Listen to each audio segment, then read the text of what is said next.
Bismillahirrahmanirrahim. Assalamualaikum warahmatullahi wabarakatuh. Surah Hud merupakan surah ke-11 dalam Al-Quran, yang namanya diambil dari nama seorang utusan Allah Subhanahu wa Ta'ala, yaitu Nabi Hud alaihissalam. Surah ini tergolong sebagai surah Makkiyah, karena diturunkan di kota Mekah, sebelum hijrahnya Nabi Muhammad SAW ke Madinah. Penamaan surah ini, dengan nama seorang Nabi menegaskan pentingnya meneladani perjuangan para utusan Allah Subhanahu wa Ta'ala, dalam menyampaikan risalah kebenaran. Surah Hud terdiri dari 123 ayat dan terletak pada juz 11 serta juz 12 dalam Al-Quran.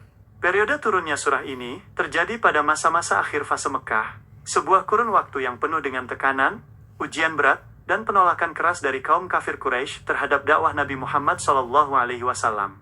Kehadiran surah ini menjadi penghibur sekaligus penguat jiwa bagi Nabi Muhammad SAW dan para sahabat yang sedang menghadapi himpitan ujian hidup.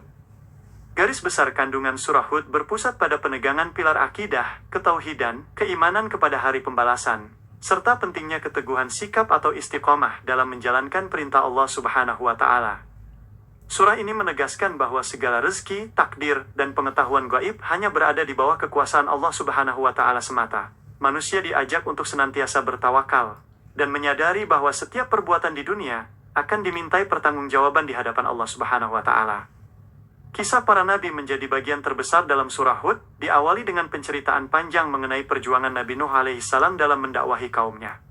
Dalam kisah ini digambarkan kesabaran tanpa batas seorang utusan dalam menghadapi ejekan, hingga detik-detik peristiwa banjir besar, dan ketetapan Allah Subhanahu wa Ta'ala, yang tidak memandang hubungan darah ketika anak Nabi Nuh alaihissalam menolak beriman kepada Allah Subhanahu wa Ta'ala. Selanjutnya, surah ini menguraikan kisah Nabi Hud alaihissalam yang diutus kepada kaum Ad, sebuah bangsa yang sangat kuat namun sombong akan kenikmatan duniawi yang diberikan oleh Allah Subhanahu wa Ta'ala. Perjuangan Nabi Hud alaihissalam memperlihatkan bagaimana kesombongan dan penolakan terhadap kebenaran dari Allah Subhanahu wa Ta'ala pada akhirnya membawa kemusnahan bagi suatu peradaban yang besar melalui angin topan yang dahsyat. Surah Hud juga merangkum kisah Nabi Saleh alaihissalam bersama kaum Thamud, Nabi Ibrahim alaihissalam saat menerima kabar gembira dari malaikat utusan Allah Subhanahu wa Ta'ala, serta Nabi Lut alaihissalam yang menghadapi kemungkaran kaumnya. Selain itu dipaparkan pula perjuangan Nabi Syuaib alaihissalam dalam meluruskan kecurangan ekonomi dan timbangan kaum Madian, di mana mereka semua diancam kehancuran akibat menyalahi syariat Allah Subhanahu wa Ta'ala. Rangkaian kisah dalam surah ini diteruskan dengan penegasan mengenai Nabi Musa alaihissalam dan penindasan Fir'aun, yang memberikan gambaran jelas bahwa penindasan serta kezaliman tidak akan pernah bertahan lama di hadapan keadilan Allah Subhanahu wa Ta'ala. Seluruh paparan sejarah tersebut menjadi pelajaran berharga, bahwa kebinasaan negeri-negeri terdahulu terjadi semata-mata karena mereka berbuat zalim dan mengabaikan petunjuk dari Allah Subhanahu wa Ta'ala. Di samping kisah-kisah penuh hikmah, surah Hud mengandung perintah tegas untuk senantiasa memohon ampunan atau beristighfar dan bertobat kepada Allah Subhanahu wa Ta'ala. Barang siapa yang bertobat dengan sungguh-sungguh, maka Allah Subhanahu wa Ta'ala akan melimpahkan kenikmatan yang baik, melapangkan rezeki, serta memberikan tambahan kekuatan dalam mengarungi kehidupan di dunia.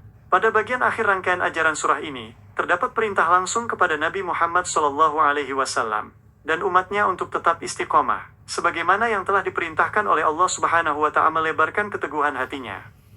Ayat-ayat dalam surah ini mengingatkan manusia agar tidak melampaui batas, mendirikan sholat untuk menguatkan jiwa, serta selalu bersabar karena sesungguhnya Allah Subhanahu wa Ta'ala tidak akan pernah menyia-nyiakan pahala orang-orang yang berbuat kebaikan. Merenungi setiap lembaran surah Hud membimbing hati kita untuk menyadari betapa indahnya jalan keimanan dan betapa besarnya kasih sayang pencipta yang selalu menguatkan hambanya di kala duka. Semoga setiap ayat yang kita baca mampu menjadi pelita dalam kegelapan, mengokohkan langkah kita dalam ketaatan, serta menjadikan kita hamba yang senantiasa rendah hati di hadapan keagungannya. Terima kasih atas segala perhatiannya. Semoga Allah Subhanahu wa Ta'ala selalu melindungi kita dalam kebaikan dan mendapat keberkahan dari Al-Quran. Wabillahi taufik wal hidayah. Wassalamualaikum warahmatullahi wabarakatuh.